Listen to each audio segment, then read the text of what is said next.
Anda? Menurut Yesus, Oh, menurut Yesus, orang yang ingin menyalibkan Yesus itu adalah orang yang melakukan kehendak iblis. Itu menurut benar. Yesus. Benar. Dan apa yang dikatakan Yesus itu betul. Bahwasanya yang menginginkan pembunuhan terhadap Yesus itu adalah iblis. Oke? Ayo kau bantah. Memang yang ingin Silakan membunuhnya kubantah. kan memang iblis. Lalu yang menjadi rencana Silakan Bapa di kubantah. surga itu adalah karya keselamatannya, ya. Adalah karya keselamatannya. Ya, Persoalan matinya ya, pada zaman Romawi. ini kita berbicara ketika mengenai salib. itu, sabar. Ini Iya. berbicara mengenai salib. Ini salib yang Iya, kita bahas ini salib. Bukan keselamatan, salib. Nah, iya, kalau memang tentang penyalipan, ya, penyalipan itu siapa yang menyalibkan Tuhan Yesus? enggak. Yang menyalibkan Tuhan Yesus Itu siapa? salib rencana setan atau rencana Tuhan? Rencana Bukan maksudmu, itu yang jadi, sedang dibahas. Gini, supaya jelas ya. Menurut Yang Zuma, merencanakan penyaliban itu, yang merencanakan penyaliban itu iblis atau Tuhan? Ngaco. Yang merencanakan, siapa yang Kemana-mana merencanakan pergimu? menurutmu? Bahas entah kenal mana. Siapa yang merencanakan? Ya. Merencanakan sejak Yesus zaman berkata, yang berencana membunuh Yesus. Hei. Yang berencana membunuh Yesus menurut Yesus adalah iblis. yang Iblis, berencana kata membunuh Yesus. Ya, oke. Ya, saya terima itu. Yang berencana Ah, membunuhnya. terima kasih banyak. Rencana membunuh Yesus, menyalibkan Yesus itu adalah iblis, betul? Ya, pada saat kematian di penyalipan, ya. Ya, penyalipan itu. Berarti kamu sudah akui kan bahwa dasar awal terjadinya penyaliban itu adalah rencana iblis. Oke? Jadi gini ya. Iblis itu ya, pada saat kamu dengar penjelasan apa tidak, Zuma? Zuma ini dia meminta Ketawa penjelasan dulu saya, dong, dia ketawa sendiri dulu nggak berani sedikit, untuk ketawa mendengar dulu. penjelasannya. Kenapa kau takut mendengar penjelasannya? Oke. Kenapa kau takut mendengar penjelasan? Sekarang, Zuma? ya izinkan saya tertawa dong. Masa kayak gitu? Loh, saya kalau cuma begitu izinkan tertawa saya sejenak, masa menjelaskan nggak dong. bisa? Ini kan komal saya. Ya, sekarang silakan. Setelah saya tertawa, mengetahui bahwa kamu mengakui bahwa salib itu adalah rencana setan, silakan kau bernarasi. Begitu, kawan. Nah, penting saya sudah tertawa dulu. Gini, iblis itu merencanakan dan membuat rencana jahat itu untuk membunuh Yesus pada saat Yesus itu sudah ada di dunia ini kan. Pada saat dia mulai menjalankan tugas-tugas yang Ya iyalah. dibebankan kepadanya, ya kan? Benar kan? Apa menurutmu? Berhasil nggak iblis? Ya, sabar dulu. Apa menurutmu Tuhan yang Maha Kuasa, Bapa itu yang disebut Bapa itu mengetahui nggak kira-kira bahwa acara itu akan terjadi? Mengetahui dong, mengetahui. Ya, Makanya Tuhan punya Betul. rencana menyelamatkan dia. Gini, oke. Jadi Tuhan Bapa itu Mengetahui. Nah, sekarang permasalahannya di sini. Permasalahannya. Sabar, pelan-pelan. Zuma. Iya, makanya sabar, permasalahannya pelan-pelan, coba. pelan-pelan. Dengar. Saya mau menjelaskan gimana, Permasalahannya Zuma? adalah Kok takut amat sih? ketika iblis berencana membunuh Yesus, menyalibkan Yesus, pertanyaan saya, berhasil atau tidak? Nah, itu. Kamu sudah mengatakan iblis yang punya rencana. Pertanyaan selanjutnya, berhasil atau tidak rencana iblis itu? Silakan kau jawab.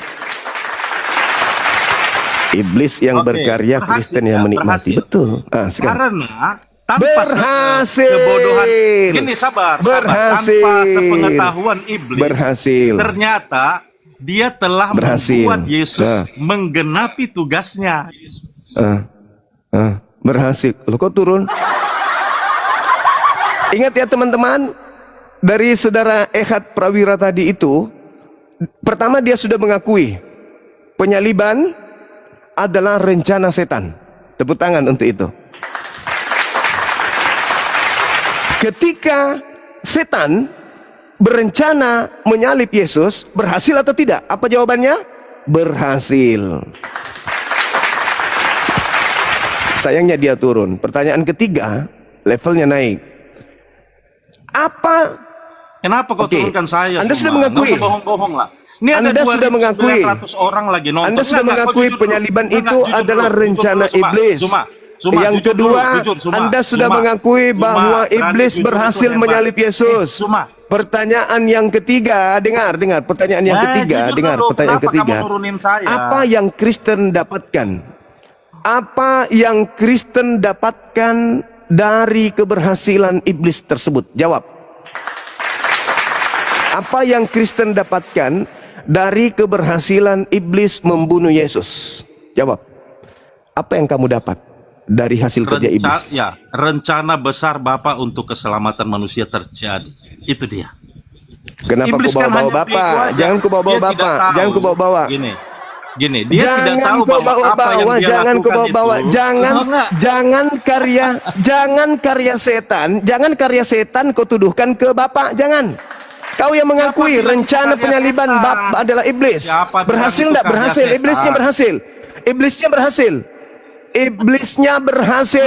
Sekarang pertanyaan saya, apa yang Kristen dapatkan? Apa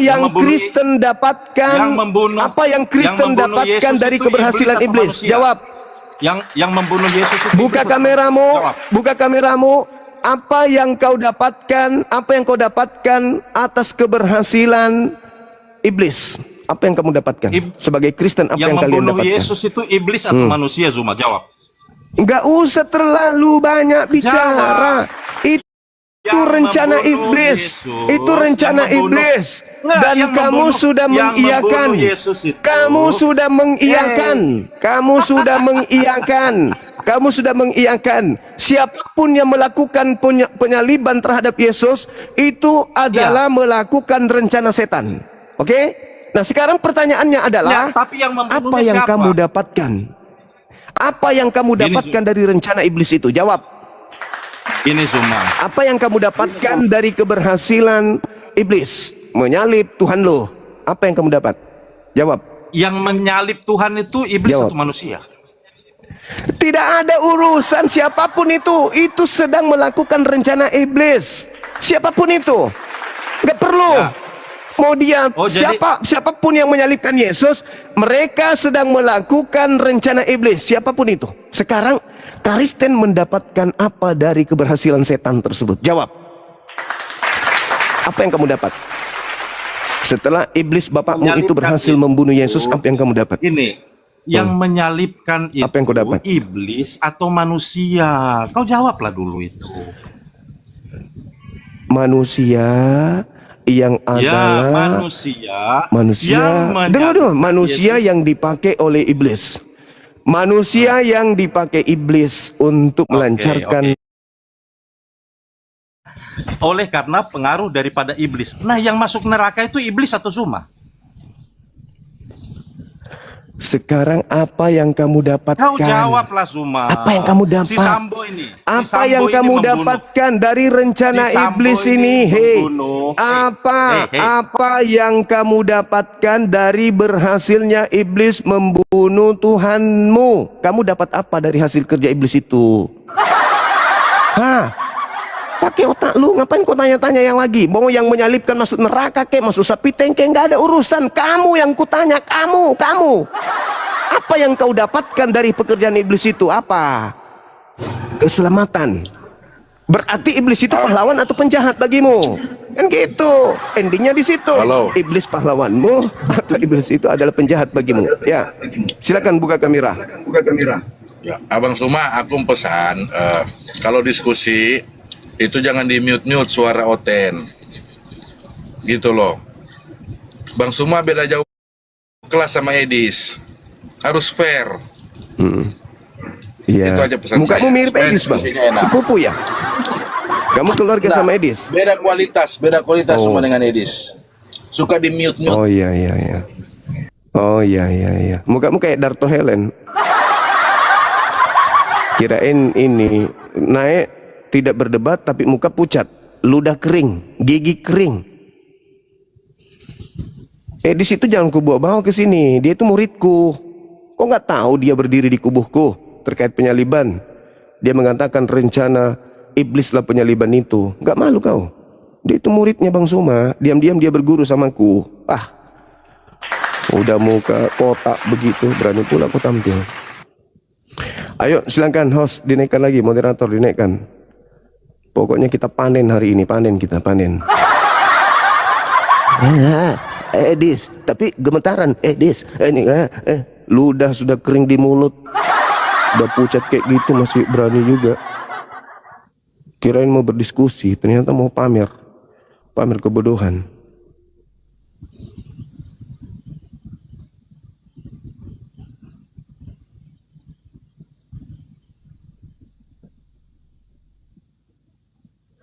Ayo silakan.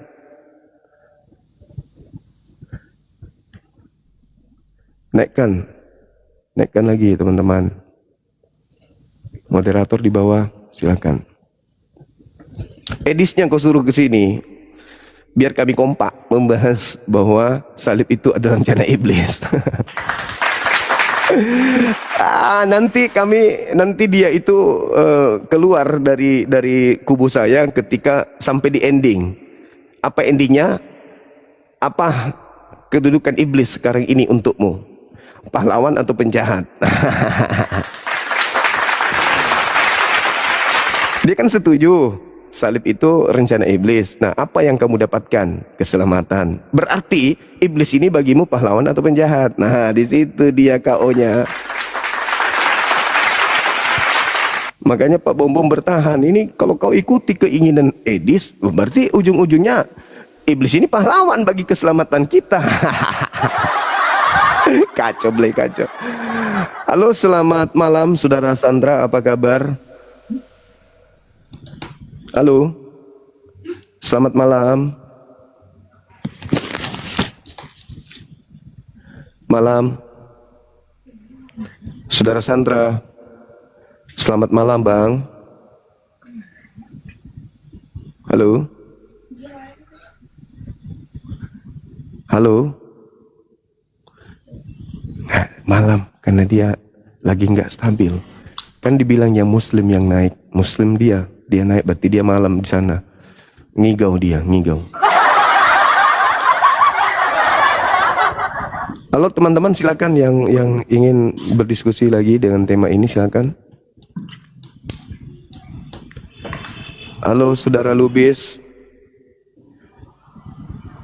Selamat pagi, Bang. Halo. Halo. Halo, Saudara Lubis. Anda berada di kubu setan atau di kubu Tuhan? Kalau kubu setan, Yesus mau disalib. Kubu Tuhan, Yesus nggak ingin disalib.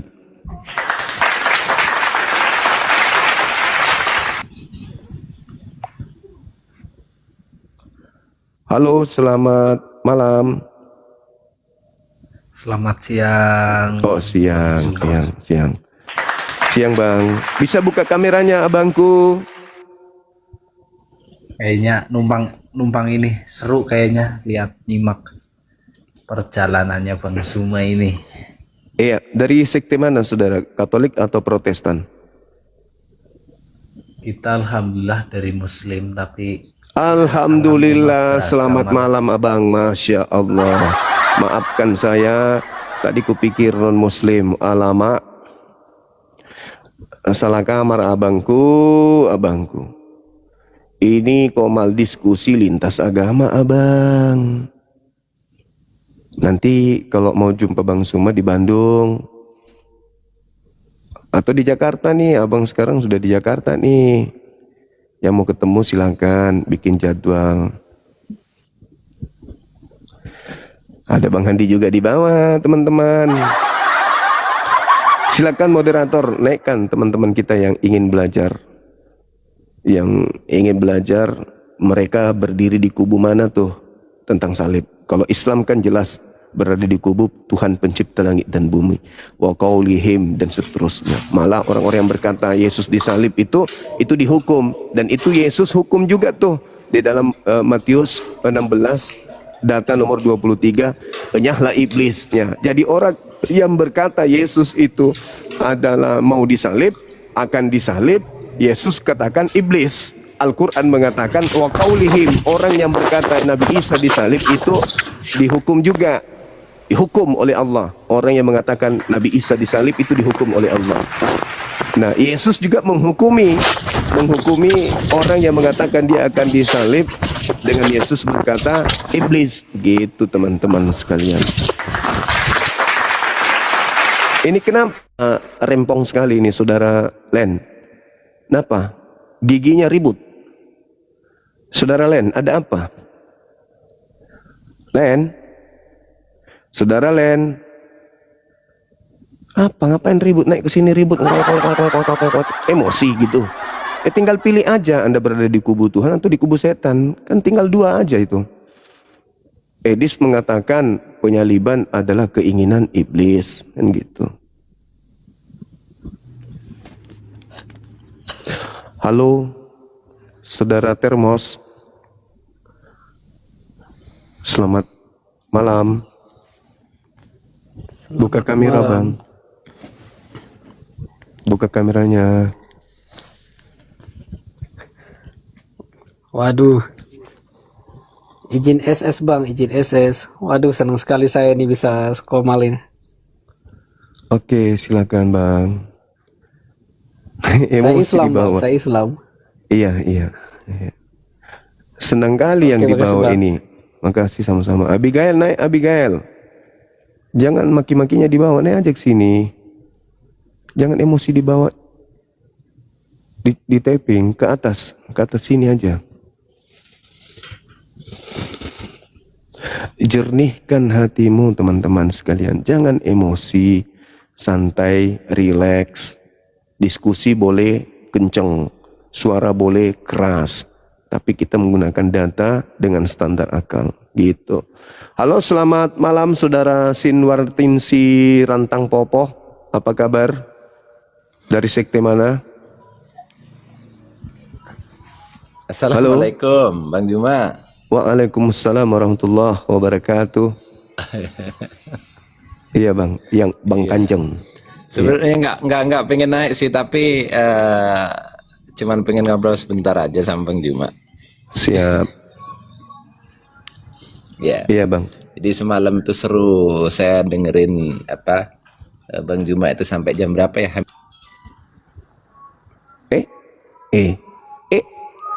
Inilah yang saya tidak inginkan. Saudara Muslimku naik, belum selesai ngomong diturunkan sama moderator, kan nggak enak toh. Nggak enak kalau kita naik lagi ngomong tiba-tiba diturunin, kan saya juga nggak enak, sahabatku juga nggak enak, kan gitu. Karena memang momennya ini bukan untuk saling sapa menyapa, ini momennya kita lagi diskusi. Shalom alaihim. Ya, Salmon. Silakan buka kamera, saudara. Silakan. Muslim saya Bang, maaf kepencet tadi. Makanya kebilang Salmon. Untung kebilang Salmon. Waalaikumsalam warahmatullahi wabarakatuh. Masya Allah.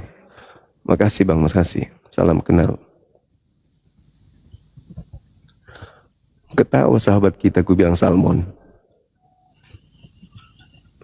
Kenapa saya katakan Salmon, teman-teman? Karena Oten kalau mengucapkan itu aja yang ditahu. Setelahnya nggak tahu apa-apa lagi.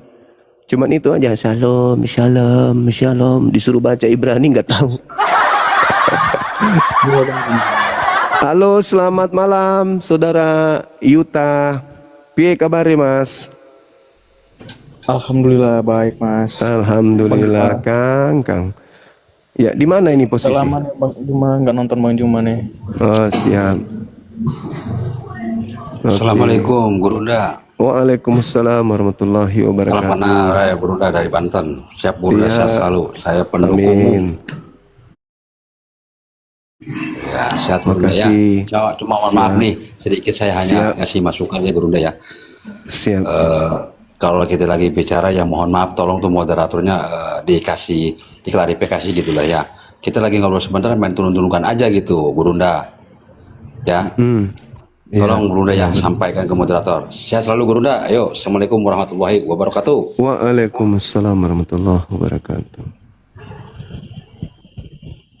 Oke, teman-teman moderator tolong didengarkan. Menurut abang kita tadi, kalau ada muslim yang naik, sebelum dia berbicara langsung diturunkan. Jangan kasih mereka kesempatan berbicara, langsung kick aja. Karena jangan sampai dia ngomong, sementara ngomong diturunkan. Gitu maksudnya.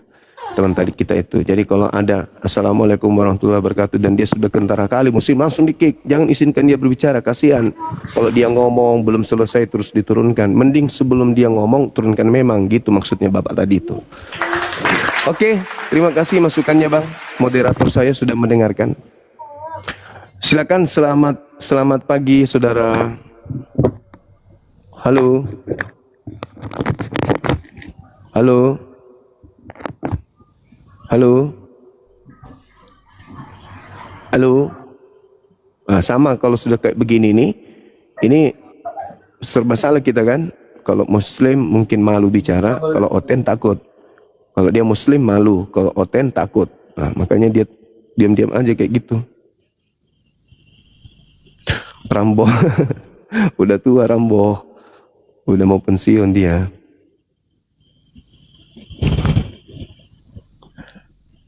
Halo Mas Rani, Mas Rana Rini. Halo, dari sekte mana? Halo. Dari sekte mana Mbak Rana Rini? Rana, Rani, Rini, Rano.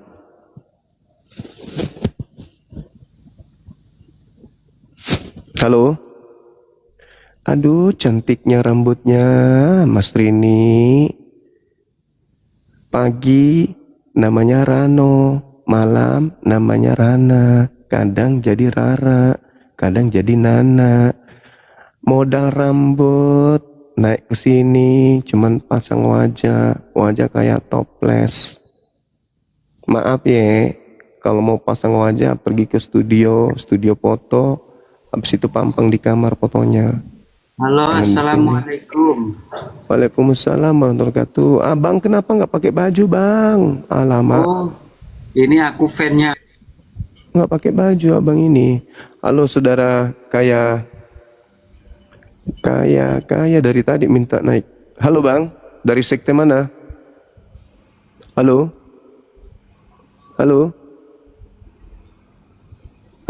Nah, samanya ini. Penunggu batu ini, batu kuburan.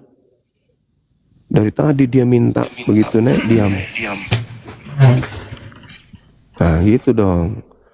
Halo, selamat pagi. Halo, assalamualaikum Zuma, apa kabar? Alaika. Baik, alhamdulillah. Ya. Bagus. Sudah menyatakan diri sebagai non muslim atau masih berpura-pura jadi Islam? Kenapa? Sebentar ya. Oke. Masih ngaku-ngaku Islam atau sudah menyatakan diri dengan tampilan yang sebenarnya? Anda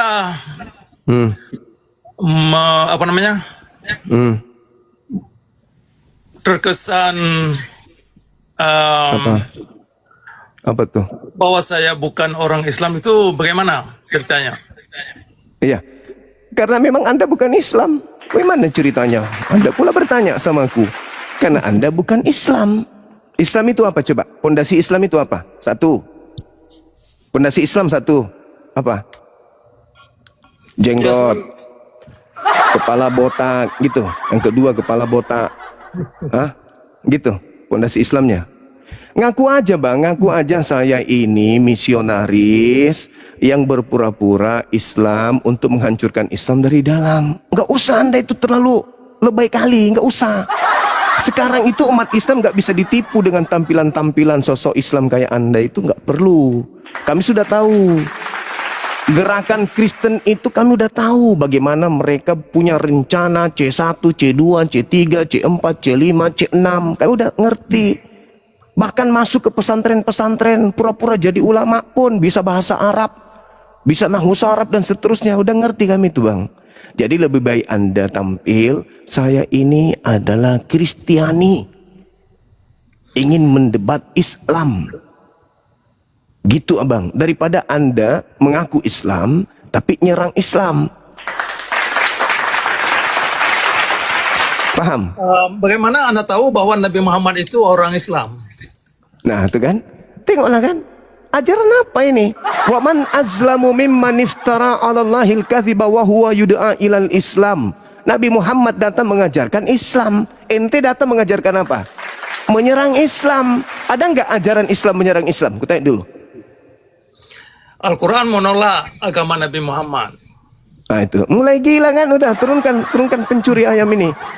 Kamu Jadi, botak ini perlu laknat, kita bahas. turun biadab. Kamu biadab, kamu iblis, oten, kampret. Tidak perlu kita diskusi kecuali Anda sudah mengaku sebagai seorang Kristen, baru diskusi dengan saya. Lah kalau Anda masih mengatakan saya bukan Kristen, saya Islam, tapi mau menyerang Islam, gimana ceritanya Islam menyerang Islam itu? Hah? Berpura-pura dia jadi Islam, padahal dia bukan Islam. Orang gila. Tampil dulu, saudara Cakra.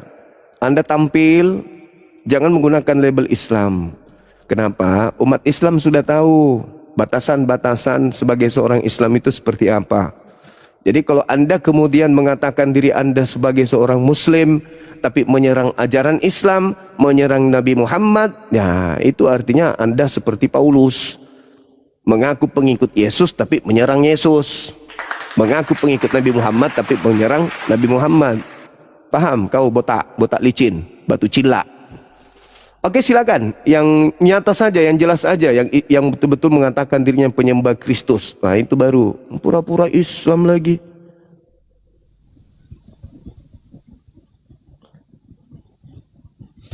Jangan pura-pura Islam, ngaku Kristen, udah selesai, atau ngaku ateis. Jangan kau hanya modal pamer botakmu itu, botak, kumis panjang, tapi bukan Islam. Ya Bang Juma. Muncul lagi. Buka kameranya, buka. Ya bentar aja ini Bang Juma. Mau nanya kenapa diturunkan abang itu tadi yang berjenggot itu tadi Bang Juma. Karena dia non Muslim, ngaku Muslim. Oh, karena secara apa Muslim itu kalau apa itu ibaratnya ada jenggotnya. Tapi Yahudi, itu Yahudi juga begitu. Yahudi juga begitu. Oke lah Bang Juma. Oke. Nah, jadi apa yang kamu terima dari karya iblis? Setelah iblis berhasil menyalibkan Tuhanmu, apa yang kamu dapatkan dari iblis? Ya sebenarnya yang saya dapatkan dari iblis nggak ada Bang Juma. Lah, udah berapa katanya kali saya selamat, bilang katanya dengan penyaliban Yesus kalian diselamatkan. Mana yang betul ini? Ya kan diselamatkan kan karena kuasa Tuhan, kan dihidupkan kembali. Itulah kuasanya. Bisa nggak Tuhanmu itu hidup tanpa dibunuh dulu? Ya bisa lah hidup kekal orang kok Bapak di surga Bagaimana ada. ceritanya? Aduh, orang gila ini. Kamu istirahat dulu, Bang. Kamu istirahat. Kamu istirahat dulu. Kamu istirahat. Kamu istirahat dulu. Silakan naikkan Kristen yang jelas-jelas, Kristen yang tidak malu mengaku Kristen, yang berpura-pura, tidak berpura-pura jadi Islam. Halo saudara, silakan.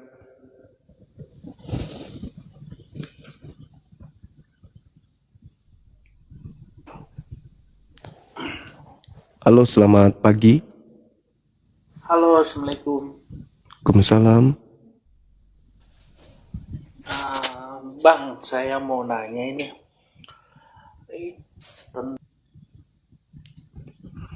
Beli kuping Bang di pasar, mungkin ada kuping dijual.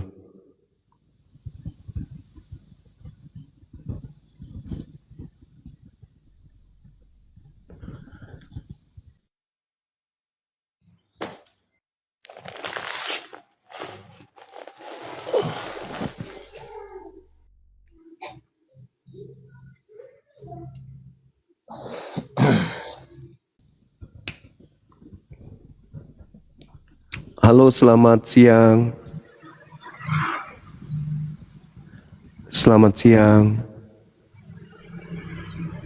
Halo. Halo.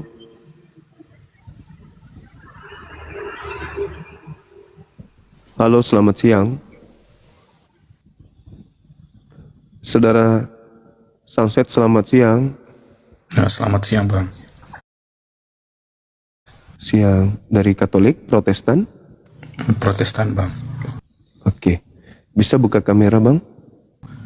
Belum bisa bang. Masih kecil followernya. Oh gitu. Iya, gimana pandangan Abang ini selaku Protestan terkait dengan adanya kemudian pengajaran di dalam Bible sendiri di mana iblis berencana menyalib Yesus? Apa yang Anda kemudian bisa uraikan dari uraian yang ada di dalam Bible tersebut? Ya, kalau kita bicara ke Bible, memang benar ada rencana iblis ingin membunuh Yesus. Ada di beberapa kesempatan tertulis di Bible keinginan iblis untuk membunuh Yesus. Memang benar, Bang. Tapi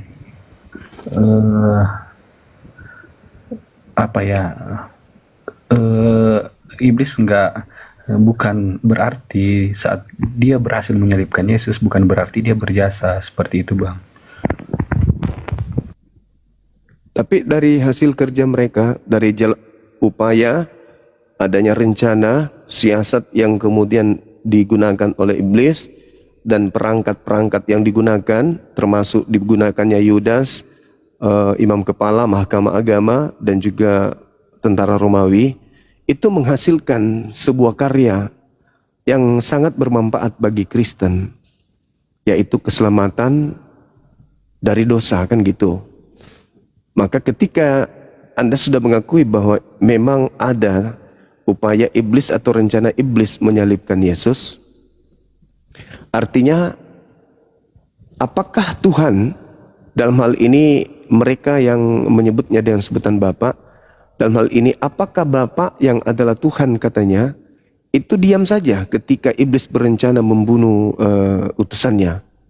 Diam saja, atau justru Bapa ikut berpartisipasi dalam melancarkan aksi iblis untuk membunuh anaknya yang dikasihi ini? Silakan. Saya rasa Bapak tahu. Makanya ketika itu Yesus kan Bapak tahu kan rencana keselamatan itu kan seperti itu. Rencana keselamatan kan udah dibuatkan.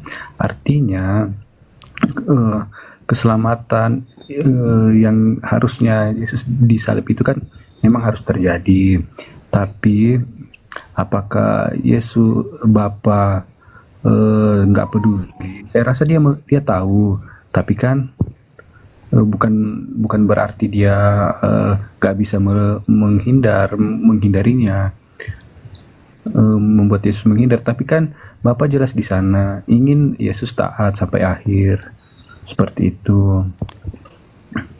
Kan ada tuh doa Yesus, jikalau cawan ini bisa lepas dariku, tapi biarlah kehendakmu yang jadi. Seperti itu, Bang. Nah, kehendak Bapa apakah sama dengan kehendak iblis? Ya, satu yang berbeda. Iblis menyangka ketika membunuh Yesus, keselamatan itu nggak akan terjadi. Seperti itu, Bang. Tapi itu yang mereka sangka. Berbeda dengan Bapak tahu bahwa rancangan iblis ini adalah rancangan yang buruk, tapi Bapak merubahnya menjadi rancangan yang baik, sehingga dari penyaliban itu keselamatan bisa diberikan kepada semua bangsa, Bang. Jadi maksud Anda, iblis berencana membunuh Yesus, kemudian Tuhan mengabulkan rencana iblis itu demi untuk keselamatan Kristen. Berarti dalam hal ini iblis berjasa dong, memberikan keselamatan. Karena itu rancangan iblis kan? Benar nggak? Rencana iblis bukan rancangan, Bang. rencana iblis memang membunuh Yesus sejak awal. Nah, berhasil nggak rencana itu? Iya, betul. Nah, apa yang saudara sebagai Kristen terima dari keberhasilan iblis ini? Enggak gitu cara logikanya, Bang. Lah, jadul? Contohnya gini, Bang. Saya kan ini kan anggaplah saya ini kan kita kan berbeda agama. Anggaplah abang ini orang benar dan saya ini orang jahat. Ada ketika saya berniat untuk membunuh abang dan akhirnya tersampai dan abang mati syahid dan masuk surga, apakah saya punya jasa dalam membuat abang masuk ke surga?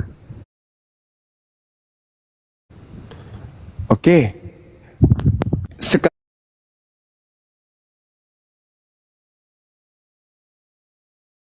Kristen kan sekarang menyembah Yesus. Iya. Kenapa Kristen menyembah Yesus?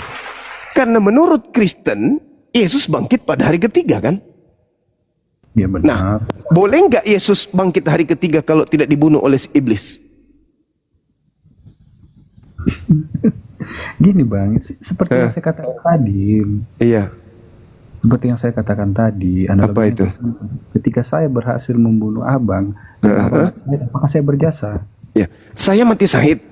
Ya. Apakah selesai cerita sampai di situ? Tidak. Saya bangkit pada hari ketiga. Lalu saya disembah oleh orang-orang banyak. Orang-orang yang banyak ini mengatakan, Bang Suma ini telah berkorban untuk kita. Maka orang-orang banyak ini menuhankan Bang Suma. Mereka mengatakan mereka selamat dengan menyembah Bang Suma. Sekarang pertanyaannya, keselamatan mereka dihasilkan karena saya mati oleh Anda yang telah membunuh saya. Siapa yang jadi pahlawan di situ? Saya atau Anda? Menurut abang siapa pahlawan? Saya pahlawan atau bukan? Ya, Anda pahlawan bagi orang-orang yang menuhankan saya. Gimana dong? Yang jadi Anda yang pahlawan. Sebentar. Yang jadi masalahnya Bang, orang Kristen gak pernah menganggap iblis sebagai pahlawan. Nah itu masalahnya karena Kristen menyembunyikan kemudian identitas iblis yang telah berjasa memberikan keselamatan. Ayo. Berarti menurut abang, saya juga berjasa dalam membuat abang masuk ke surga seperti berjasa itu. Berjasa bagi orang-orang yang telah membunuh, berjasa bagi yang telah menyembahku. Karena menganggap diriku adalah juru selamat dengan cara Anda bunuh. Kan begitu, itu kan konsep. Itu kan konsep. Ketika saya menjadi korban dibunuh, siapapun itu, mau dia Yesus, mau dia siapapun, kalau dia korban dibunuh, berarti dia dizalimi. Apa hukuman, apa ganjaran bagi orang yang dizalimi? Ya surga dong. Itu nggak ada urusan. Anda yang menjadi pahlawan ketika Anda berhasil membunuh saya. Orang-orang menganggap itu adalah sebuah keselamatan yang Anda sudah rancang, maka mereka yang menyembah Bang Suma menjadikan Anda sebagai pahlawan. Meskipun mereka mengatakan Anda bukan pahlawan, tapi pada prinsip akal, Anda adalah pahlawan bagi mereka. 1 Korintus 15 nomor 17. Tanpa penyaliban, tanpa kebangkitan, sia-sialah imanmu dan kamu akan tetap berada dalam dosa. Coba. Roma 14 nomor 9. Untuk itulah Yesus mati, agar ia dibangkitkan oleh Tuhan untuk menjadi Tuhan bagi ente orang Kristen. Bermanfaatkah iblis itu bagi Anda? Untuk itulah Yesus mati.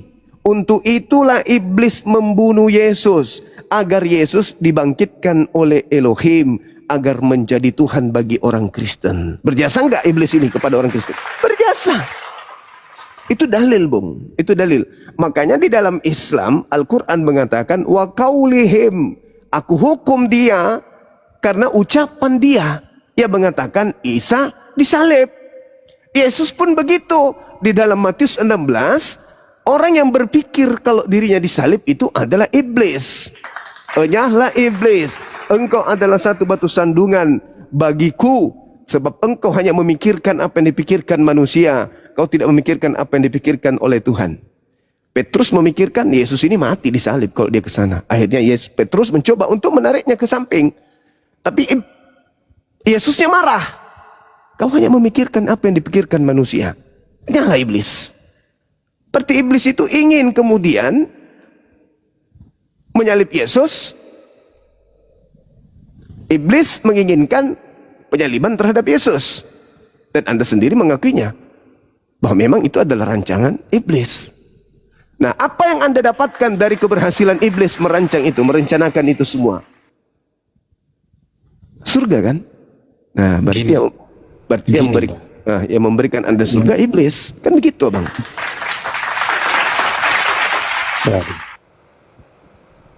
Oh, gimana sih, Abang? Ya, terus yang memberikan Abang surga saya juga dong. Ketika saya membuat Abang mati syahid seperti itu. Kalau logikanya ke sana.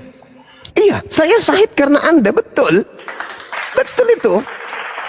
Makanya Yesus mengatakan apa? Di dalam Lukas 22, anak manusia memang pergi sesuai dengan ada yang tertulis tentang dia. Namun celakalah orang yang menyerahkan dia adalah lebih baik sekiranya dia tidak dilahirkan. Anda celaka, tapi saya selamat. Sama ketika saya berperang. Kenapa saya bisa mati syahid? Karena saya melawan penjajah. Saya dibunuh oleh penjajah karena perlawanan saya terhadap dia. Mati syahid. Penjajahnya tetap aja masuk neraka. Yang jadi masalah sekarang ini adalah orang-orang yang mengikuti agama penjajah. Maksudnya yang bermasalah adalah kalian yang menerima hadiah dari sang pembunuh. Sadar nggak sampai situ? Sadar nggak? Iya. Harusnya Anda itu mengutuk perbuatan iblis. Betul? Bukan menerima hadiah dari iblis. Makanya Yesus mengusir kalian kan? Enyahlah daripadaku kalian semua adalah pembuat kejahatan. Benar nggak? Ya karena itu, karena Anda menerima hadiah dari iblis, Bang.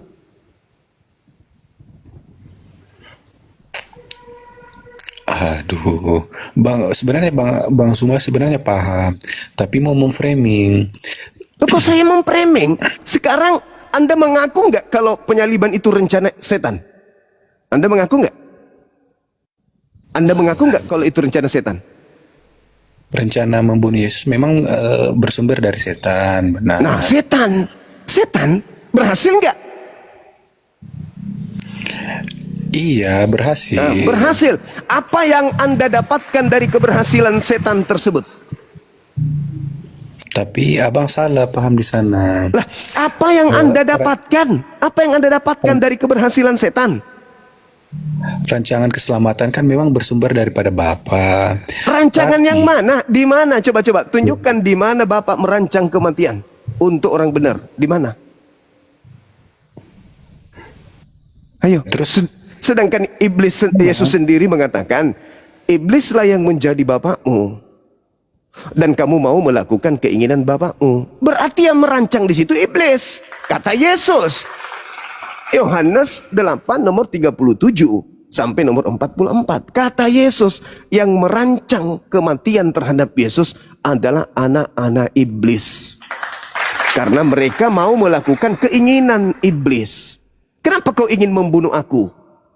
Karena kamu ingin melakukan kehendak bapakmu. Siapa bapakmu? Iblis. Kata siapa? Kata Yesus. Nah sekarang bapak yang adalah iblis mengutus kemudian antek-anteknya untuk membunuh Yesus. Berhasil nggak? Berhasil. Siapa yang tepuk tangan? Tuhan atau iblis? Iblis dong. Nah celakanya ada pemutarbalikan fakta oleh penyesat. Yang tadinya penyaliban itu adalah kutuk, berubah menjadi keselamatan. Ya kan? Maka Yesus menasihati, waspadalah kepada penyesat yang datang kepadamu dengan memakai namaku dan berkata, akulah Kristus. Mereka akan menyesatkan banyak orang. Apa yang dilakukan Kristen hari ini? Mereka memakai nama Yesus, bukan? Dan mengatakan kematiannya adalah keselamatan bagi orang banyak, bukan? Itu ajaran dari mana? Dari mana ajaran itu keselamatan dengan mempersembahkan manusia di atas salib? Nebus dosa dengan darah manusia, itu ilmu dari mana? Ayo, dirubah semuanya, bukan? Makanya kata Yesus kepada orang Yahudi, waspadalah kepada penyesat yang datang kepadamu memakai namaku dan berkata, akulah Kristus. Siapa yang datang kepada orang-orang Yahudi memakai nama Yesus? Islam atau Kristen? Nah, kepada mereka lah orang Yahudi harus waspada. Di luar Yahudi yang memakai nama Yesus hanya Kristen. Berarti orang Yahudi harus waspada kepada orang Kristen. Yesus berpesan bukan kepada murid-muridnya Yahudi? Waspadalah kepada penyesat yang datang kepada kamu. Siapa yang datang kepada murid Yesus? Nabi Muhammad atau Paulus in the gang? Paulus. Lahirlah Kristen, kata Yesus, mereka akan menyesatkan banyak orang. Mereka yang datang kepada murid Yesus ini menyesatkan banyak orang. Mana banyak orang yang disesatkan mereka? Apa nama kelompoknya? Ya Kristen. Apalagi? Maka dari itu kembali kepada tema, salib ini karya Tuhan atau karya iblis? Kalau karya Tuhan, kenapa iblis terlibat di dalamnya? Yesus berdoa, kata Anda, di dalam Lukas 22 nomor 43 nomor 44 itu endingnya kan? Yesus menengahkan tangan ke langit. Dia berdoa bersungguh-sungguh. Dia bergeser dari murid-muridnya. Lalu dia berdoa. Apa katanya? Bapa, biarkanlah cawan ini berlalu. Biarkanlah berlalu. Cawan itu apa? Beban. Biarkanlah berlalu. Tapi bukan atas kehendakku. Yesus minta berlalu kan? Berlalu atau tidak? Iya, benar. Berlalu atau tidak? Tidak. Karena Tidak memang berlalu. Tidak berlalu maksudnya. karena benar Bapak ingin Artinya Yesus tidak dikabulkan doanya gitu. artinya Bapak ingin melihat ketaatan Yesus sampai akhir. Itu pola yang kamu bangun dari Filipi 2. Karena kamu adalah pengikutnya Paulus. Sekarang permasalahannya adalah ketika Yesus berdoa, doanya dikabulkan tidak? Oke, tapi Tunggu dulu.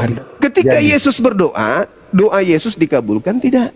Yesus meminta, tapi dia juga nggak memaksa agar terjadi. Tapi kehendak mulai yang jadi. Artinya di sana dikabulkan Yesus nggak? berarti Coba Anda baca Ibrani 5 nomor 7.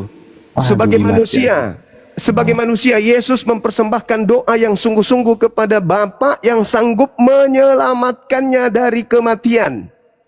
Dan atas kesolehannya doanya dikabulkan. Itu dikabulkan. Yesus menginginkan, biarlah cawan ini berlalu. Berlalu atau tidak? Benar, dia meminta seperti itu. Tapi kan ada kata selanjutnya, Bang. Berlalu atau tidak? Biarlah kehendakmu yang jadi. Artinya kehendak Bapa lah yang jadi, Bang. Sekarang kehendak Bapak apa? Kehendak Bapak apa? Kehendak Bapak yang mana? Ketaatan Yesus. Ketaatan Yesus sampai dia disalib. Tapi coba kasih dalilnya. Kasih dalilnya di mana Bapak mau Yesus taat sampai salib. Dalil. Saya berhenti jadi apologet kalau ada dalil itu. Silakan. Tunjukkan dalilnya. Tunjukkan. Dari ayat itu kan kita tafsirkan ke arah sana. Tunjukkan. Mana dalilnya? Bapak menginginkan ketaatan terhadap Yesus sampai disalib. Mana? Ada dalilnya. Benar. Ada. Mana dalilnya? Bang, benar. Pertama, Bang, ada ayat yang mengatakan. Ya, mana? Tunjukkan. Dan ada usaha Petrus untuk menggagalkan penyaliban dengan memotong telinga ketua dan. Saya minta dalilnya mana? Jangan dalil itu. Kalau itu jelas. Ayat di kalau sana mengatakan. Itu Lukas 22 yang Anda sampaikan itu. Sekarang permasalahannya pitnahan saudara. Bahwa Bapak menginginkan Yesus taat sampai salib itu mana? Mana dalilnya? Anda sudah memfitnah Tuhan. Nggak ada fitnah. Di Kristen nggak ada istilah fitnah. Ya kalau begitu ada dalil. Ayo. Dalil? Maksudnya dalil apa? Dalil kalau Tuhan menginginkan Yesus taat sampai di tiang salib. Mana? Iya dong. Saya minta dalil, Bang. Silakan. Aduh, gimana sih abang ini?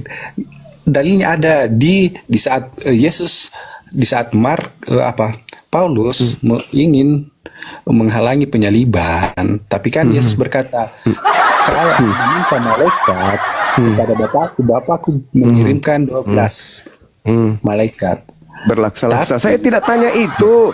Yang saya tanya, Ya, itulah bentuk Bapak ketaatan, Tuhannya Bang. Yahudi menginginkan Yesus taat sampai mati di salib, itu tertulis di mana? Di sana ayat itu bisa. Tidak ada. Itu tertulisnya di Filipi 2. Filipi 2 nomor 8. Paulus yang mengarang cerita itu, Dek. Paulus, bukan Tuhan yang membuat dalil itu. Paulus yang mengarang. Sebagai manusia, nomor 6-nya, sebagai manusia, dia teos, mengosongkan dirinya, tidak mempertahankan keteosannya, melainkan mengosongkan dirinya, mengambil rupa hamba dan menjadi seorang manusia sampai taat, bahkan sampai taat mati di atas tiang salib. Itu Paulus. Paulusmu, pendiri agamamu yang merancang cerita-cerita itu. Oke? Paham sampai situ ya? Jadi ketika Anda memfitnah Tuhan langit bumi, menginginkan Yesus taat sampai mati di atas tiang salib, Anda sedang membantu iblis untuk melancarkan aksi-aksi penyesatan terhadap anak keturunan Adam. Salib adalah rencana iblis. Menurut Yesus, salib adalah rancangan iblis. Di mana Yesus mengatakan bahwa salib adalah rancangan iblis? Di dalam Yohanes 8:37 sampai nomor 44. Yesus yang mengatakan itu, bukan aku. Jadi yang merancang adanya penyaliban bukan Tuhan Elohim, tetapi bapaknya Kristen. Siapa itu? Menurut Yesus, Sibilisis.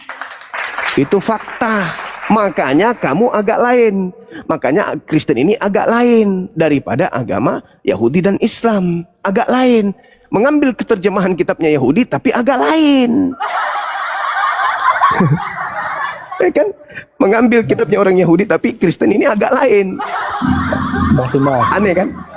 Bang Suma udah ngopi nggak? Alhamdulillah udah. Ya, mending kita diskusi sambil ngopi aja, Bang, daripada terlalu lebar anunya, Bang. Tafsirannya Abang gitu. Saya masih minta dalil dan ternyata hanya fitnahan Paulus yang Anda bisa paparkan. Enggak, Kan kasihan. ada di Kan Yesaya, kasihan Bang. toh. Nah, Kan sekarang ada di Yesaya soal oh iya, itu. saya itu kitabnya Yahudi. Jangan kau bawa-bawa itu. Jangan kau bawa kitab Yahudi, memalukan. Jangan. Menjijikkan. Jangan. Kan sudah dibuatkan di sana, Bang, di Yesaya. Tidak ada nubuatan untuk Yesus. Anda baca Yesaya 1 nomor 1, itu penglihatan Yesaya bin Amos hanya bercerita tentang 4 zaman. Tidak ada zaman Yesus di situ. Jangan kau kotori kitabnya Yahudi, jangan. Lagian itu tidak masuk dalam hitungan, karena mulai dari data nomor 1 Yesaya 1 sampai Yesaya 53, data nomor 1 sampai data 13 sama sekali tidak bersentuhan dengan Yesus. Jangan kau bawa kitabnya Yahudi, Bang. Memalukan. Yang membunuh Nabi itu kan orang kafir. Dia pengikut iblis. Ya. Itu Anda akui.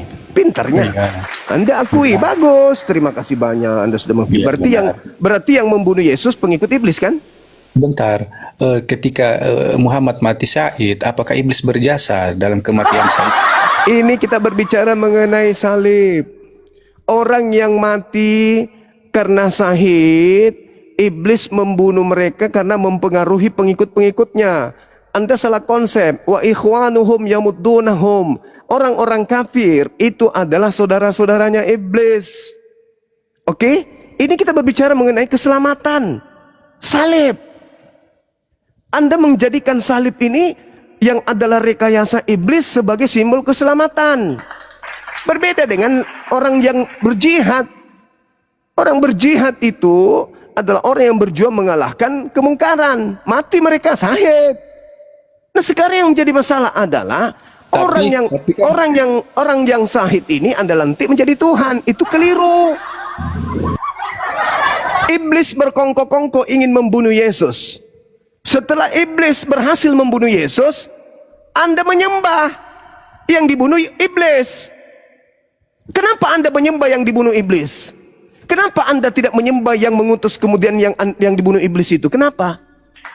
Ayo. Kenapa harus menyembah yang dibunuh iblis ini? Kenapa tidak menyembah kepada yang menciptakan yang dibunuh iblis? Bukankah Yesus punya Tuhan? Kenapa Anda tidak menyembah Tuhannya Yesus aja? Kenapa harus menyembah hadiah yang dikasih iblis itu? Kenapa? Kenapa Anda gila kali mau menyembah korban yang diberikan iblis di atas salib? Bukankah Yesus bertuhan? Bukankah Yesus berdoa kepada Tuhannya? Kenapa Anda tidak menyembah Tuhannya Yesus? Kenapa Anda harus menyembah kepada korban iblis? Ayo. Abang harus paham dong kata Bapak dan Tuhan. Tidak usah kau ajarin saya, orang Yahudi punya Tuhan. Yesus punya Tuhan. Yesus menyembah kepada Bapa. Nggak usah kau ajarin saya. Kau mau tipu-tipu lagi. Anda harus belajar kata Allah, kata Tuhan, kata Bapa. Nggak usah kau tipu-tipu, nggak usah. Yesus itu bukan ateis. Yesus itu bertuhan. Yesus yang malam berdoa kepada Tuhannya. Ngapain kau harus menyembah Tuhanmu yang dipersembahkan iblis itu? Ngapain? Bukankah Tuhannya Yesus sudah ada? Yang mengutus Yesus itu Tuhan. Yang berfirman kepada Maria agar Maria melahirkan daging itu Tuhan. Ngapain coba kau menyembah kepada korban setan itu? Anda sudah mengakui kan? Setan punya rencana membunuh Yesus. Berhasil nggak? Berhasil. Berarti Yesus ini adalah korban iblis. Ayo. Kalau dia Anda terima, berarti Anda menerima persembahan iblis. Betul kan? Gitu bang. Kan Anda menerima persembahan siapa? Coba. Anda menerima Yesus sebagai persembahan siapa? Logikanya gini bang, kalau abang menggunakan logika seperti itu, logikanya ketika saya adalah penjahat, dirasuki ke kuasa gelap dan ingin menghabisi Abang Suma dan Bang Suma mati syahid, apakah saya harus diberikan jasa karena membuat Abang mati syahid? Dengarkan dulu, tidak selesai sampai di situ. Ini analogi yang Anda ambil tapi sangat dangkal. Anda tidak bisa menuntaskan. Ketika Anda membunuh, dengar dulu, dengar. Anda penjahat membunuh Bang Suma. Apakah sesederhana itu? Tidak. Kalau hanya sesederhana itu, saya masuk surga, Anda masuk neraka. Tapi bukankah orang ketiga terlibat? Orang-orang Kristen terlibat. Sabar dulu. Saya masuk surga, Anda masuk neraka. Saya akui itu. Saya mati syahid. Anda kemudian yang membunuh saya. Apa ganjaran untuk Anda? Neraka. Kan Anda penjahat. Tapi apakah sesederhana itu? Tidak. Muncul agama Kristen belakangan menyembah saya. Ayo. Dan mengatakan kematianku adalah keselamatan bagi mereka. Kalau itu yang terjadi, maka Kristen harus bertanggung jawab terhadap imannya. Kalau betul kalian selamat karena saya dibunuh oleh Anda yang penjahat, dan karena upah Anda akibat daripada pekerjaan Anda membunuh saya menyelamatkan Kristen, maka Anda yang adalah iblis, Anda yang adalah penghuni neraka adalah pahlawan bagi Kristen. Begitu rendahnya, begitu hinanya. Hah? Saya masuk surga dong karena saya syahid. Anda masuk neraka karena Anda penjahat. Yang jadi masalah ini Kristen menyembah orang yang mati syahid. Ayo, Kristen yang jadi masalah. Anda yang jadi masalah. Anda menyembah orang yang mati syahid. Siapa yang membuat saya masuk surga? Tuhan saya. Kenapa Anda menyembah saya, menganggap saya Tuhan? Ayo. Urusan ente masuk neraka ya itu urusan ente. Masalahnya Kristen ini saya tanya, hei Kristen, kau selamat gak? Kau selamat gak atas pekerjaan iblis telah membunuhku? Selamat bang. Berarti iblis ini bagimu apa? Pahlawan atau penjahat? Tapi kan saya bang berjasa dong saya. Saya berjasa. Berjasa bagi siapa? Berjasa bagi siapa? Berjasa bagi abang karena saya membuat abang masuk ke surga. Anda mengatakan Anda berjasa. Hukuman sudah ada kadarnya, Bung. Kejahatan dibalas oleh kejahatan. Anda membunuh saya itu kejahatan nggak? Kejahatan, benar. Nah, kejahatan. Tapi saya yang mati berjuang mempertahankan kebenaran, itu kebenaran. Saya mati dalam memperjuangkan kebenaran. Apa upah saya? Apa upah saya? Surga dong. Surga dong. Tapi saya harus mendapat penghargaan dong, Bang. Karena saya membuat abang masuk surga. Kan ya, derita lu kalau lu. Yang jelas saya memperjuangkan kebenaran.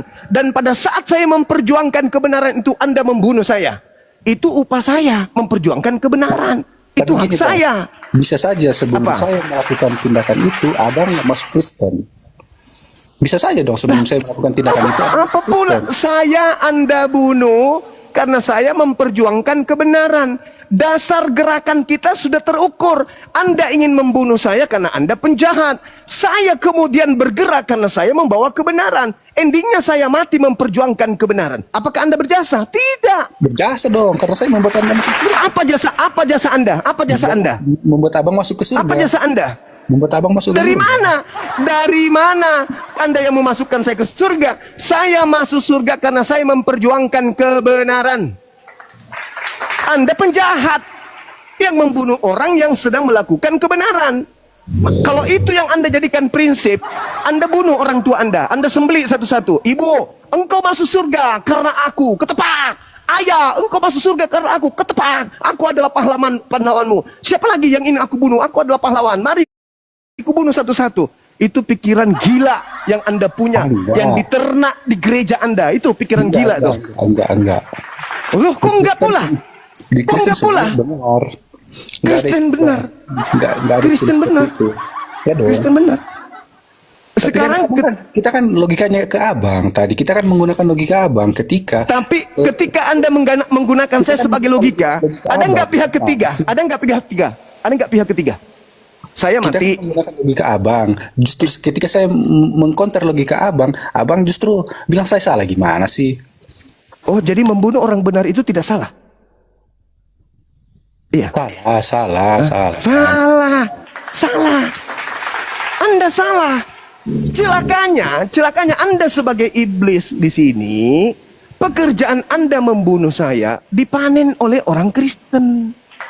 Orang Kristen yang panen. Aduh. Kok adu? Anda panen nggak salib? Anda terima nggak salib itu? Anda terima nggak salib itu? Hah? Anda terima atau tidak? Ayo. Anda terima nggak? Malu. Anda terima nggak salib itu? Anda terima nggak salib itu? Salib itu adalah simbol, Bang. Simbol. Anda terima nggak? Pertanyaan saya, Anda terima nggak? Terima dalam bentuk apa? Terima dalam bentuk apa? Terima dalam bentuk apa? Inilah kalau iblis sedang berbicara. Saudara, Anda harus mengakui di lehermu itu tergantung salib. Di rumahmu ada salib, rumah ibadahmu ada salib. Artinya Anda menerima hadiah dari setan. Enggak. Oh, aku enggak pula. Kalau enggak, hancurkan semua salib. Kalau enggak, hancurkan semua salib. Kalau Anda tidak menerima hadiah dari iblis, hancurkan semua salibnya. Ayo, hancurkan salibnya. Berani enggak Anda hancurkan salib semuanya? Hadiah dari iblis itu. Berani enggak? Abang salib tidak akan menggugurkan iman Kristen, Bang. Kenapa jadi saya yang menghancurkan tuyul? Ente. Kalau Anda tidak mengatakan bahwa salib itu hadiah dari iblis untuk Anda, hancurkan salibmu sekarang. Berani enggak? Ayo. Berani enggak? Enggak berani kan? Kita kembali ke logika Abang. Apa? Yang tadi. Kok jadi? Gimana ceritanya nih? Anda, oke. Anda iblis. Oke. Anda iblis. Anda iblis, saya anggaplah saya Yesus, Anda iblisnya. Oke? Betul? Kalau Anda mengatakan saya masuk surga karena upah Anda, berarti Yesus masuk surga karena pekerjaan iblis, gitu maksudnya. Dengan kata lain, Anda Itu logika Abang dari tadi. Saya sudah bilang. Ini kan logika Anda. Anda menginginkan Anda menjadi pahlawan, bukan? Dengar. Anda menginginkan diri Anda jadi pahlawan. Yang membangun narasi bahwa iblis berjasa dalam penyaliban bagi umat Kristen. Kan Abang yang membuat narasi seperti itu. Dan saya balikkan. Kalau logika seperti itu, ketika saya yang kafir ini melakukan kejahatan terhadap Abang dan Abang masuk surga, berarti saya berjasa dong. Itu kan logikanya. Oke. Jadi sekarang Anda mengatakan Anda tidak berjasa. Saya kembalikan nih, Anda membunuh saya, Anda tidak berjasa gitu. Maunya gitu. Kan menurut logika Abang seperti tadi. Enggak. Sekarang anggaplah itu salah. Sekarang saya minta logika Anda. Ketika Anda membunuh saya, Anda tetap penjahat atau Anda adalah pahlawan? Ayo. Kalau saya mengatakan Anda bukan pahlawan, karena saya sedang berjuang. Saya berjuang. Bukan dari hasil kamu. Aku aku berjuang. Aku berjuang untuk mempertahankan kebenaran. Dari hasil perjuangan saya mati. Kenapa saya mati? Karena saya berjuang mempertahankan kebenaran. Jadi saya mati karena saya sendiri sedang berjuang. Andaikan saja saya tidak berjuang kepada kebenaran, saya tidak akan mati. Saya akan satu kubu dengan Anda. Dan Anda tidak akan membunuh saya. Anda membunuh saya karena saya pejuang kebenaran. Berarti yang membunuh saya bukan Anda. Yang membunuh saya karena saya sedang mengajarkan kebenaran. Dan iblis tidak suka itu.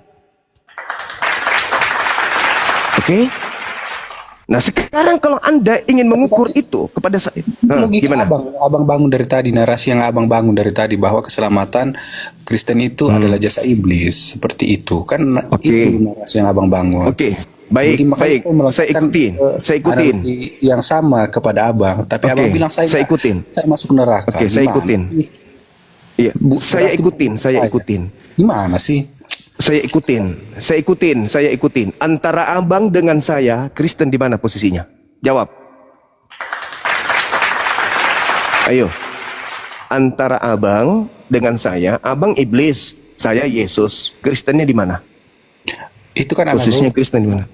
Itu kan iya, Anda harus menghadirkan. Dengar. Kita berdua. Dengarkan saya. Boleh Anda dengarkan saya? Ada 3 komponen yang bekerja di sini, abangku. Ada 3 komponen yang bekerja. Yang pertama iblis, yang kedua Kristen, yang pertama iblis, yang kedua Yesus, yang ketiga Kristen. Nih, ada 3 nih.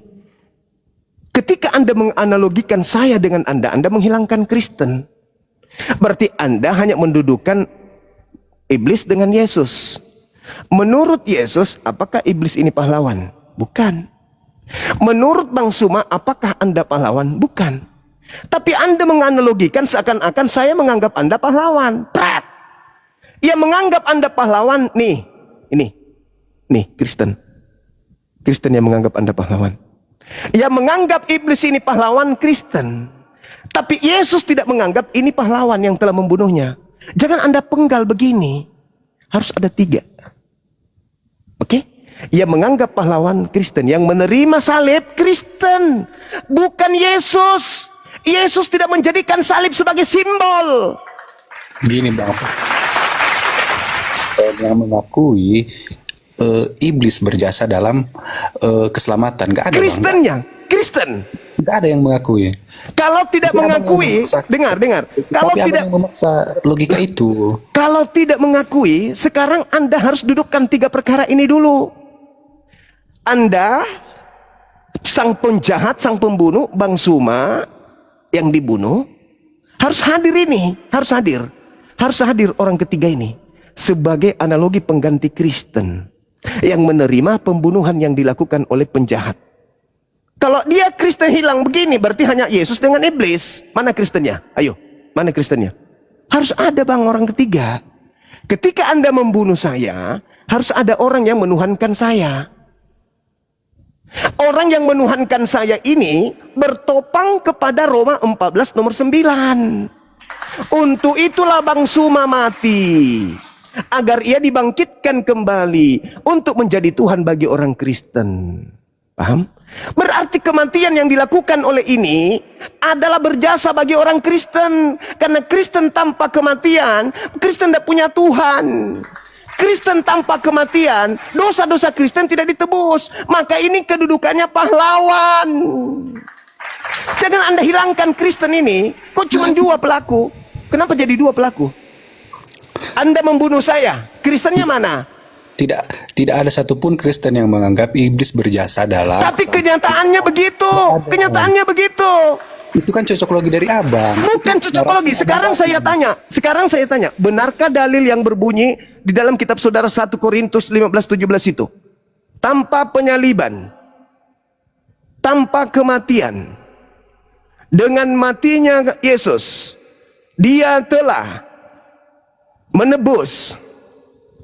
Bermanfaat enggak kematian itu? Kutanya dulu. Dengan bermanfaat enggak ini kematian yang dilakukan oleh ini? Yang dilakukan oleh iblis bermanfaat enggak bagi ini? Tapi nggak ada satupun orang yang Kristen yang menganggap iblis berjasa dalam penyaliban dan keselamatan. Nggak ada. Bagus sekali. Karena tidak ada yang mau mengakui itulah makanya sesat. Kita ngopi. Aku traktir abang di mana bang? Kita minum kopi aja. Karena tidak mengakui iblis itu pahlawan, maka mereka sesat terus. Kalau Anda menyadari dari apa yang saya sampaikan ini, benar ya kata Sumaya, benar juga ya. Artinya, ya kami selamat karena kerjaan iblis dong. Akibat dari pekerjaan iblis kami selamat. Enggak benar ini. Itu artinya Anda sudah berani mengucapkan bahwa iblis itu pahlawan. Kalau Anda mau menjadikan iblis itu menjadi pahlawan, Anda tetaplah jadi Kristen. Anda pembunuh. Yesus dibunuh. Anda identik iblis, saya identik Yesus. Anda iblisnya, saya Yesusnya. Anda membunuh saya. Iblis membunuh Yesus. Tanya Yesus, Yesus, apakah iblis yang membunuhmu pahlawanmu? Tidak.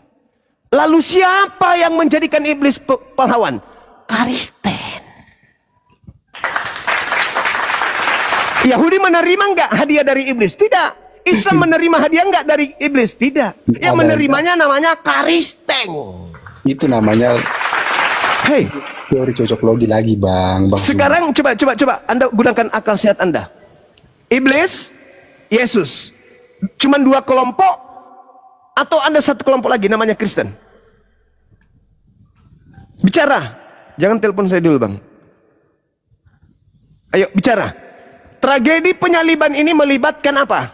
Iblis, Yesus, ada nggak Kristen nanti setelah itu? Atau tidak ada?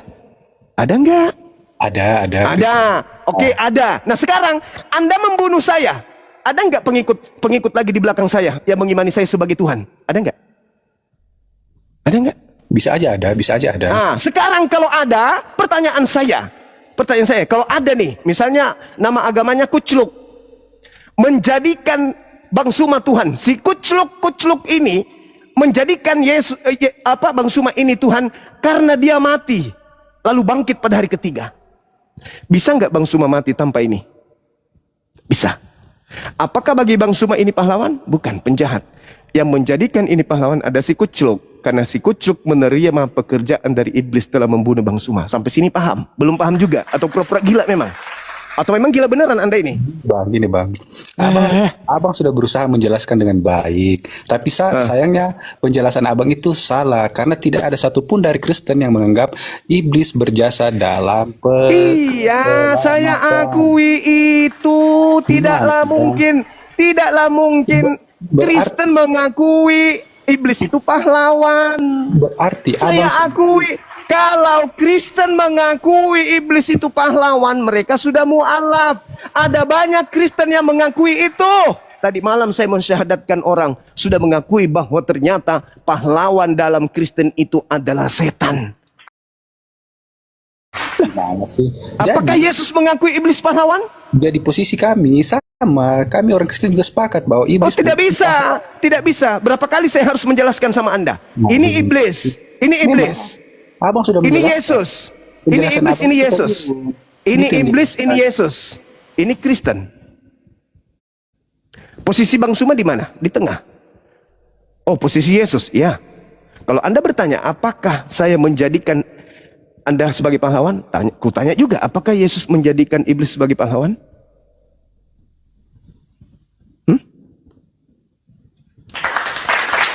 Pakai ini bang. Pakai ini dong, sekali-sekali dong. Pakai ini, pakai otak dong. Jangan gila permanen. Kan gitu. Nggak ada yang gila bang, semua pakai otak. Kalau Anda tidak gila, kenapa Anda menerima hasil kerja setan? Ayo. Itu kan teori cocokologi yang abang bangun. Kok teori cocokologi lagi? Hei, dengarkan saya. Dengarkan sebelum Anda saya turunkan. Dengarkan ya. Dengarkan saya sebelum Anda saya sepak dari sini. Dengarkan. Orang Yahudi tenang-tenang aja. Ketika Yesus datang di tengah-tengah mereka, tidak ada itu korban menyalibkan manusia, itu nggak ada. Tidak ada itu Yesus mereka sepakat membunuhnya untuk dosa-dosa mereka, nggak ada. Itu hanya ada di Kristen. di luar daripada agama Yahudi. Yesus orang Yahudi, datang di tengah Yahudi, mengajarkan Yahudi kembali kepada hukum Tuhan. Jangan membunuh. Lakukan persembahan seperti yang diperintahkan oleh Nabi Musa, Matius 8 nomor 4. Perlihatkan dirimu kepada imam. Apa?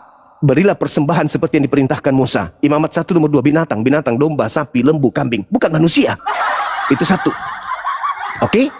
Ketika kemudian orang-orang Yahudi datang Yesus pada mereka, Yesus mengajarkan terima aku sebagai Tuhan atau terima aku sebagai utusan Tuhan. Yesus meminta diterima sebagai utusan Tuhan. Tapi di Kristen berubah menjadi terima aku sebagai Tuhan, kan? 2. Yesus ketika datang di tengah-tengah Bani Israel, mengajarkan orang-orang Israel kembali para nabi yang datang ke tengah-tengah Bani Israel. Tapi Kristen di luar kalangan Yahudi memakai nama Yesus. Padahal Yesus mengatakan, waspadalah kepada penyesat yang datang kepadamu memakai namaku dan berkata akulah Kristus. Mereka akan menyesatkan banyak orang. Siapa di luar Yahudi yang memakai nama Yesus? Kristen. Siapa yang menerima hasil kerja iblis? Iblislah yang menjadi bapakmu dan kamu ingin menyalibkan aku. Berhasil nggak kamu menyalibkan aku? Berhasil. Siapa yang menerima hasil kerja kalian? Kristen. Kristen menolak. Oh tidak. Nenekmu kiper, tidak apa. Digantung di lehermu salib.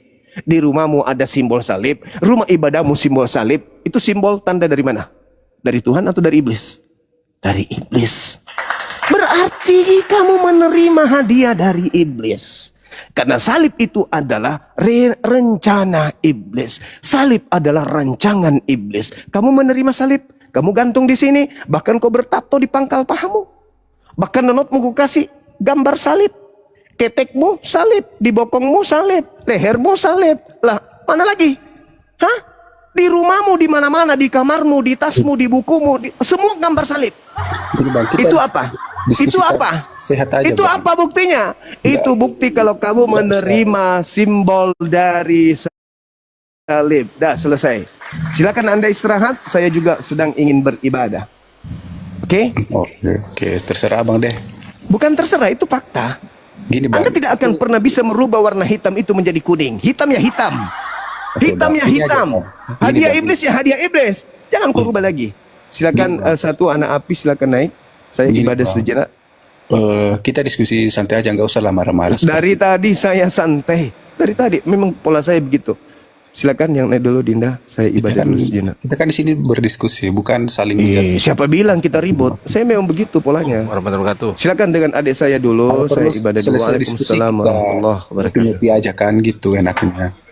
Saya di Jakarta Bang. Kalau mau ngopi silakan hubungi adik-adik saya. Silakan Dinda Ardiansa diambil alih, saya ibadah sejenak, nanti kita naik lagi. Ada jadwal kita main golf kan ini, tapi agak sorean aja. Lanjut. Siap, abangku. Lanjut. Nggak, ajak aku juga Bang Zuma main golf.